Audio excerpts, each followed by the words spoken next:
سرکار نے جانے نہ دیا۔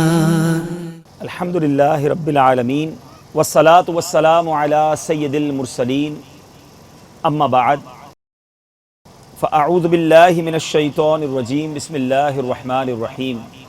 پڑھیے الصلاۃ والسلام علیک یا رسول اللہ وعلی آلک واصحابک یا حبیب اللہ، الصلاۃ والسلام علیک یا نبی اللہ وعلی آلک واصحابک یا نور اللہ۔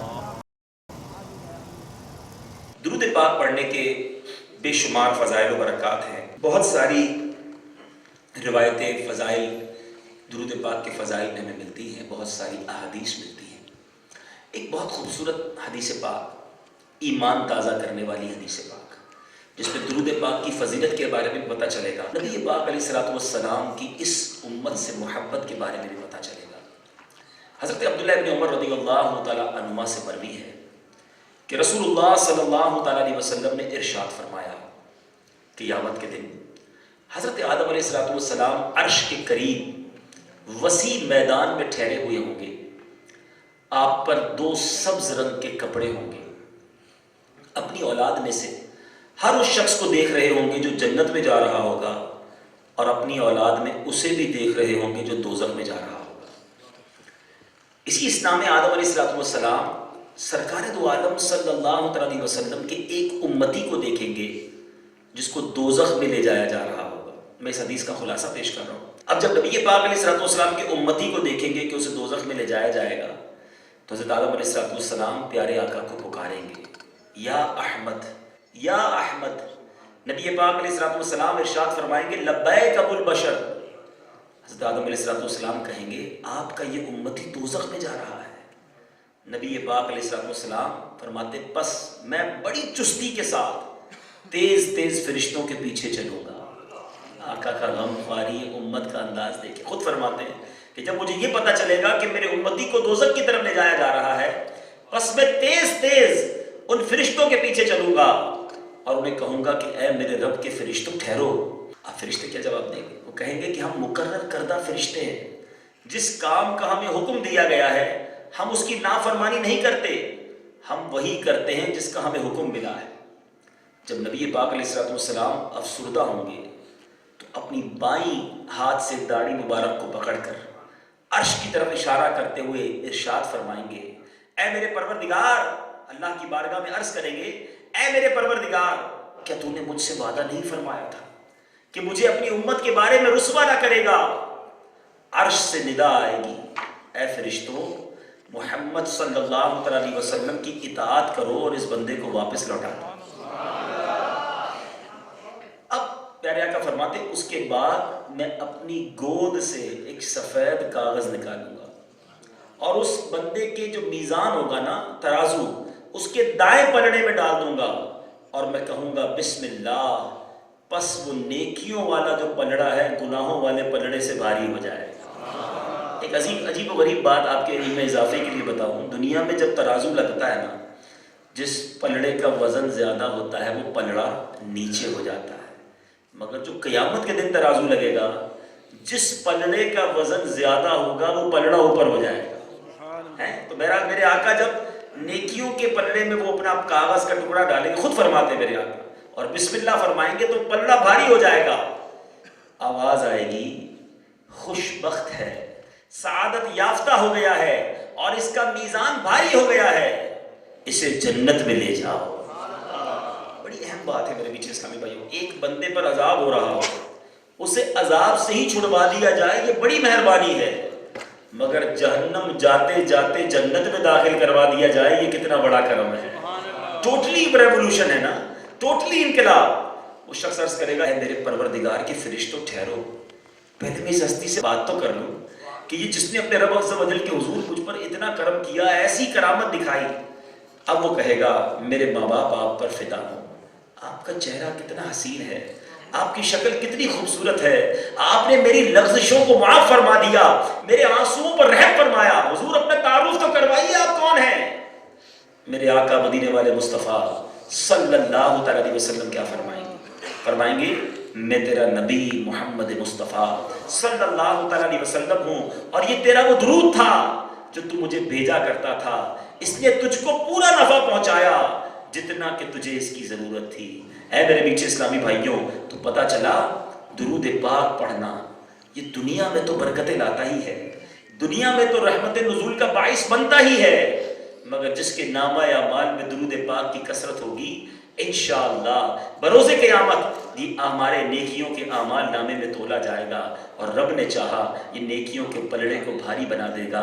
اور یہاں ایک اور خوبصورت بات پتہ چل رہی ہے کہ نبی پاک کو ہم گناہ گاروں سے کتنی محبت ہے کہ اکیلے میرے آقا گناہ گار امتی کی فریاد سن کر پہنچ جاتے ہیں، داد رسی فرماتے ہیں، پھر بھی ہم ان آقا کو بھول جائیں، پھر بھی ان پر درود پاک نہ پڑھیں تو یہ کتنی بڑی محرومی ہے۔ آئیے مل کر سارے میرے اسلامی بھائی یہاں جو موجود ہیں وہ بھی نیت کریں، مدنی چینل کے ناظرین بھی نیت کریں کہ انشاءاللہ ہم کثرت کے ساتھ درود پاک پڑھیں گے۔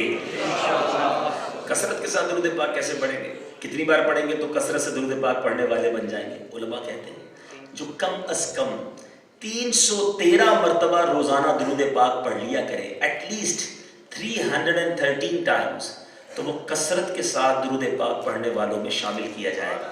اب 313 بار میں کتنی دیر لگتی ہے؟ الصلاۃ والسلام علیک یا رسول اللہ، یہ بھی درود پاک ہے۔ صلی اللہ تعالی علی محمد صلی اللہ علیہ وسلم، یہ بھی درود پاک ہے۔ اپروکسیمیٹلی 15 سے 20 منٹ، 15 to 20 منٹس میں، 25 منٹس میں آپ 313 بار درود پاک روزانہ پڑھ سکتے ہیں۔ تو انشاءاللہ اگر یہ وقت نکالیں گے، درود پاک پڑھیں گے، اس کی برکتیں ظاہر ہونا شروع ہوگی۔ اللہ تعالیٰ مجھے بھی عمل کی توفیق عطا فرمائے، آپ کو بھی عمل کی توفیق عطا فرمائے۔ ایک بار محبت کے ساتھ درود پاک پڑھ لیں، صلو علی الحبیب صلی اللہ تعالی علی محمد صلی اللہ علیہ وسلم۔ وہ کمال حسن حضور ہے کہ گمان نقص جہاں ہے، یہی پھول خار سے دور ہے، یہی شمع ہے کہ دھواں نہیں۔ میرے اللہ عز و جل نے اپنے حبیب صلی اللہ تعالیٰ علیہ وسلم کو کیسے کیسے کمالات سے نوازا، کتنے اختیارات عطا فرمائے۔ دنیا میں بھی جب کوئی کسی کا دوست ہوتا ہے نا، تو پھر دوست، قریبی دوست جب ہو جائے تو پھر جو دوست کا ہوتا ہے وہ سب کچھ دوست کا ہوتا ہے۔ حبیب بن جائے نا جب کوئی، تو اپنا سب کچھ حبیب کو دے دیتا ہے، پھر میرا تیرا نہیں ہوتا۔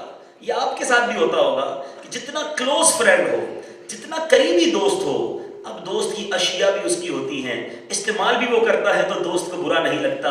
بہت سارے اختیارات بندہ اپنے دوست کو کہہ دیتا ہے۔ بعض اوقات دوست کے بہاف پر دوسرا دوست کوئی فیصلہ کراتا ہے کہ یار میں نے یہ کام تیرے لیے کر لیا ہے، تو اگلا دوست منع نہیں کرتا، ٹھیک ہے تم نے ہاں کہہ دیا، کوئی بات نہیں۔ سبحان اللہ، رب نے جب اپنے محبوب کو چنا، میرے آقا علیہ الصلوۃ والسلام کو منتخب فرمایا، سبحان اللہ، امام عشق و محبت، مجدد دین و ملت، پروانہ شمع رسالت کیا خوب لکھتے ہیں، ذات ہوئی انتخاب وصف ہوئے لاجواب، ذات ہوئی انتخاب وصف ہوئے لاجواب، نام ہوا مصطفیٰ تم پہ کروڑوں درود۔ اب جب چن لیا نا، اپنا حبیب بنایا، تو اب کیا فرماتے اعلیٰ حضرت کہ میں تو مالک ہی کہوں گا کہ ہو مالک کے حبیب۔ آقا آپ مالک کے حبیب ہے نا، تو اب میرے لیے تو آپ بھی مالک ہیں، میں تو مالک ہی کہوں گا کہ ہو مالک کے حبیب، یعنی محبوب و محب میں نہیں میرا تیرا۔ اب میرا تیرا یہاں نہیں ہے، رب کی قدرت، رب کی خدائی، رب نے نبی پاک علیہ الصلوۃ والسلام کو بہت سارے خزانوں سے نوازا، بہت سارے اختیارات سے نوازا۔ سرور کائنات صلی اللہ تعالیٰ علیہ وسلم کو اللہ تبارک و تعالیٰ نے کیسی کیسی اتھارٹیز عطا کی، نبی پاک کو کیسے کیسے اختیارات عطا کیے، سبحان اللہ۔ سیاہ ستہ اور اس کے علاوہ بہت ساری احادیث کی کتاب میں یہ واقعہ موجود ہے، بڑا امیزنگ واقعہ۔ نبی پاک علیہ الصلوۃ والسلام کی بارگاہ میں ایک شخص حاضر ہوا، اس حدیث کے راوی سیدنا ابو ہریرہ رضی اللہ تعالیٰ عنہ ہے۔ پیارے آقا علیہ الصلوۃ والسلام کی بارگاہ میں آ کر کہتا ہے ہلکت یا رسول اللہ، میں ہلاک ہو گیا۔ پیارے آقا علیہ الصلوۃ والسلام نے فرمایا وما شأنک، تمہارا معاملہ کیا ہے؟ عرض کی وقعت علی امرأتی فی رمضان، یا رسول اللہ میں اپنی زوجہ کے ساتھ روزے کی حالت میں نے قربت کر لی ہے۔ حدیث پاک کا مفہوم عرض کر رہا ہوں۔ فرمایا کیا تو غلام آزاد کر سکتا ہے؟ نبی پاک نے فرمایا هل تجد ما تعتق رقبہ، کیا تو غلام آزاد کر سکتا ہے؟ کیونکہ اگر روزے کے عالم میں کوئی ایسا عمل کر لے جانتے پوچھتے میں تو اس کی جو اب کفارہ ہے وہ یہ ہے کہ یا تو وہ غلام آزاد کرے۔ عرض کی لا یا رسول اللہ میں غلام آزاد نہیں کر سکتا۔ سرور کائنات علیہ السلام نے فرمایا فَهَلْ تَسْتَطِيعُ أَن تَصُومَ شَهْرَيْنِ مُتَتَابِعَيْنِ، آقا نے فرمایا لگاتار 2 مہینے روزے رکھ سکتا ہے؟ دوسرا کفارہ یہ ہے اس کا۔ تو فرماتا ہے یا رسول اللہ لا میں تو یہ بھی نہیں کر سکتا۔ سرکار دو عالم صلی اللہ علیہ وسلم فرمایا فَهَلْ تَسْتَطِيعُ أَن تُطْعِمَ 60 مِسْكِينًا، کہ کیا تو یہ اختیار رکھتا ہے کہ 60 مسکینوں کو کھانا کھلا دے؟ ترتیب وار میرے آقا جرمانے بتاتے رہے، یا تو غلام آزاد کر دو، کہتا نہیں کر سکتا۔ کہا اچھا 60 روزے لگاتار رکھ لو، عرض کرتا یا رسول اللہ یہ بھی نہیں کر سکتا۔ فرمایا اچھا 60 مسکینوں کو کھانا کھلا دو، کہتا ہے آقا اس کی بھی میرے پاس استطاعت نہیں ہے۔ نبی پاک علیہ السلام نے فرمایا اب میرے آقا کو جب اس نے یہ بھی منع کر دیا، تھوڑی دیر میں پیارے آقا علیہ السلام کی بارگاہ میں کھجوروں کا کوئی ٹوکرا لے کر آیا۔ پیارے آقا علیہ السلام نے فرمایا خود ہذا فتصدق بھی، انہیں لو اور اب ان کھجوروں کو جا کر خیرات کر دو۔ یعنی اس کو کفارے کے پیسے بھی نہیں تھے، پیارے آقا نے کھجوروں کا ٹوکرا بھی خود ہی عطا فرما دیا۔ وہ عرض کرتا ہے اعلی افقر منا ما بین لابتیہا افقر منا، کہتا ہے یا رسول اللہ کیا اپنے سے زیادہ کسی محتاج پر خرچ کروں؟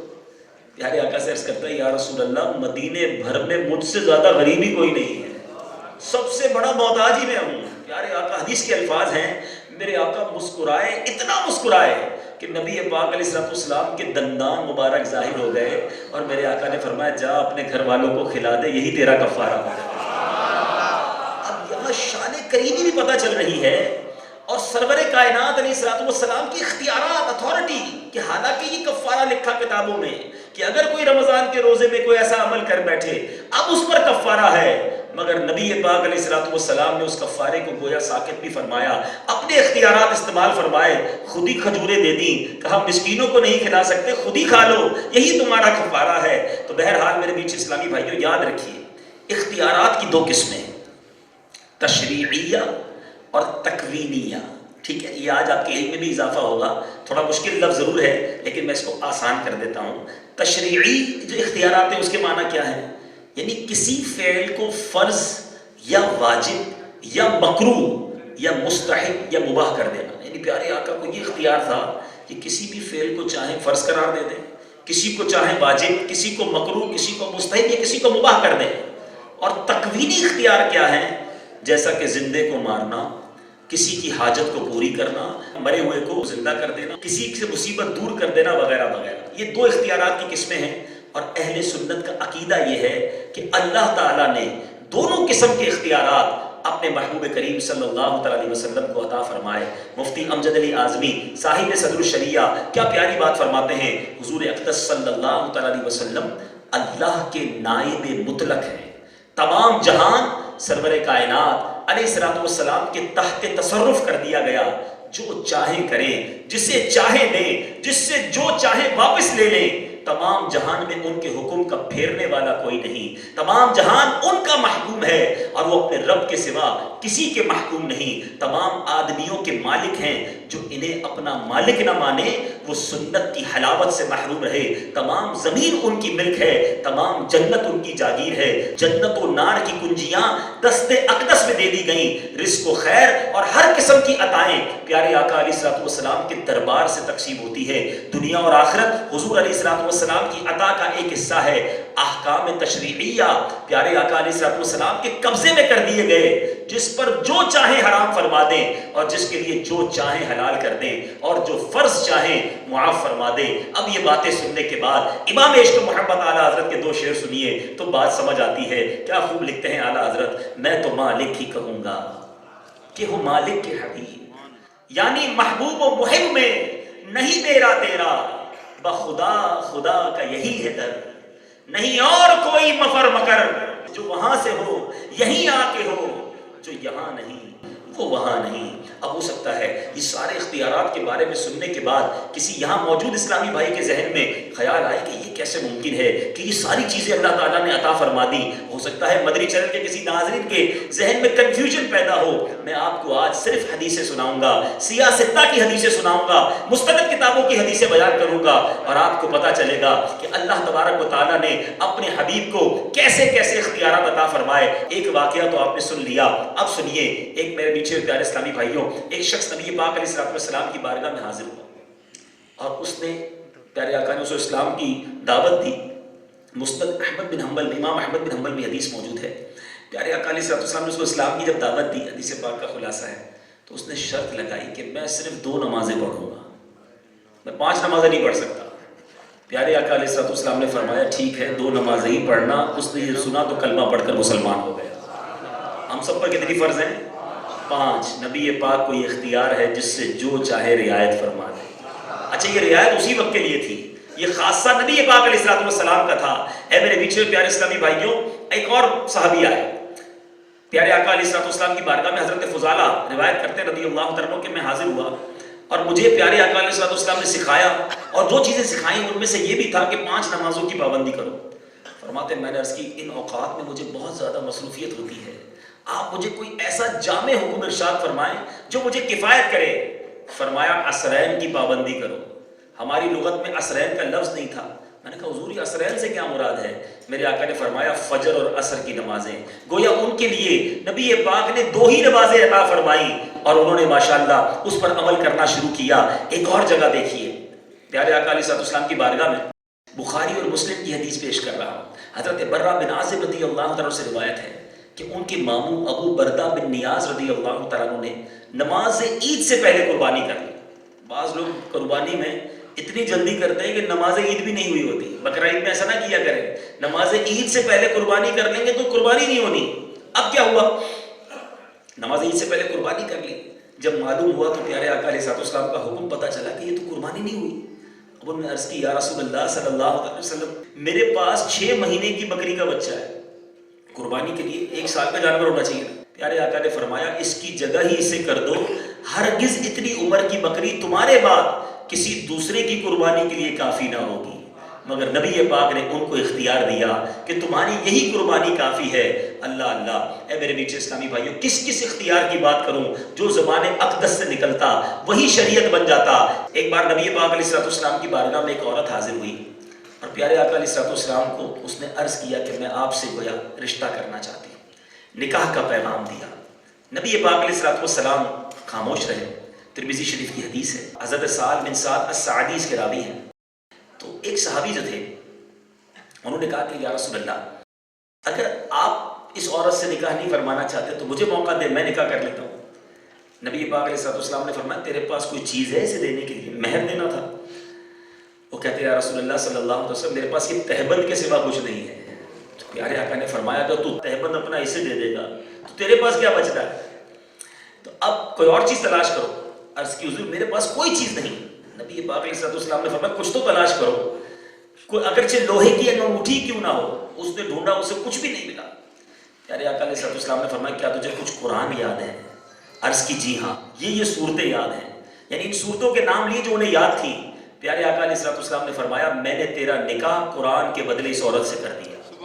جو صورتیں یاد تھی وہی اسے سکھا دینا، یہی تیرا مہر ہے۔ حالانکہ شریعت میں حکم کیا ہے میرے میٹھے پیارے اسلامی بھائیوں کہ مہر مال ہونا چاہیے اور کم از کم 10 درہم ہونا چاہیے۔ قرآن میں حکم موجود ہے، مگر اتھارٹی آف رسول اللہ صلی اللہ علیہ وسلم دیکھیں کہ میرے آقا نے ان کے لیے گویا مہر کو معاف کر دیا اور فقط قرآن کی چند آیتیں پڑھنے پر انہیں کہا کہ یہی صورتیں قرآن کا ان کو سکھا دو، یہ تمہارا مہر ہے۔ میرے پیچھے اسلامی بھائیوں، امیر المومنین حضرت فاروق اعظم رضی اللہ تعالیٰ کا دور ہے۔ صحابہ کا بھی نبی پاک پر اعتماد اور پیارے آقا کے کہے پر یقین کیسا تھا۔ اس زمانے میں ایران فتح ہوا، کسرا کے کنگن، وہاں کے جو بادشاہ تھے اس کے کنگن، اس کا کمر بند اور تاج سیدنا فاروق اعظم کی بارگاہ میں لائے گئے۔ امیر المومنین نے کہا کہ اپنے ہاتھ اٹھا کر کہا کہ اللہ بہت بڑا ہے، سب خوبیاں اللہ کو، جس نے یہ کنگن کسرا بن حرمت سے چھینے اور سراقہ دہقانی کو پہنائے۔ مسلمان کے لیے سونے کے زیورات پہننا منع ہے، مگر میرے آقا علیہ السلام نے اپنی حیات طیبہ میں سراقہ بن مالک سے کچھ اس طرح فرمایا تھا، اے سراقہ وہ دن کیسا ہوگا جب کہ ایران کے کسرا کے کنگن تمہیں پہنائے جائیں گے۔ فاروق اعظم رضی اللہ عنہ کو یہ بات یاد تھی، جب ایران فتح ہوا، جب کسرا کے کنگن ہاتھ میں آئے، پیارے آقا نے عرصہ پہلے یہ پیشن گوئی فرمائی تھی، سراقہ بن مالک کو بلایا اور یہ کنگن پہنا دیے کہ نبی پاک نے یہ حکم دیا تھا۔ تو پتہ چلا جس کے لیے جو فرما دے میرے آقا علیہ السلام وہی شریعت ہے۔ اب آئیے میرے پیچھے اسلامی بھائیوں، نبی پاک اگر کسی چیز کو فرض فرما دے، کہہ دیں یہ فرض ہے تو وہ فرض ہو جائے۔ ایک بات پیارے آقا علیہ السلام کی بارگاہ میں مولا علی کرم اللہ تعالی وجہ الکریم راوی ہے، ٹھیک ہے، اور پیارے آقا نے یہ آیت کریمہ جب نبی پاک پر نازل ہوئی، وَلِلَّهِ عَلَى النَّاسِ حِجُّ الْبَيْتِ مَنِ اسْتَطَاعَ إِلَيْهِ سَبِيلًا، ترجمہ کنزُ ایمان، اور اللہ کے لیے لوگوں پر اس گھر کا حج کرنا ہے جو اس تک چل سکے۔ صحابہ کرام نے عرض کی یا رسول اللہ، یہ بھی ترمذی شریف کی حدیث ہے، کیا ہم پر ہر سال حج فرض ہے؟ پیارے آقا خاموش رہے، دوبارہ سوال کیا یا رسول اللہ افی کل عام، کیا یہ ہر سال حج فرض ہے؟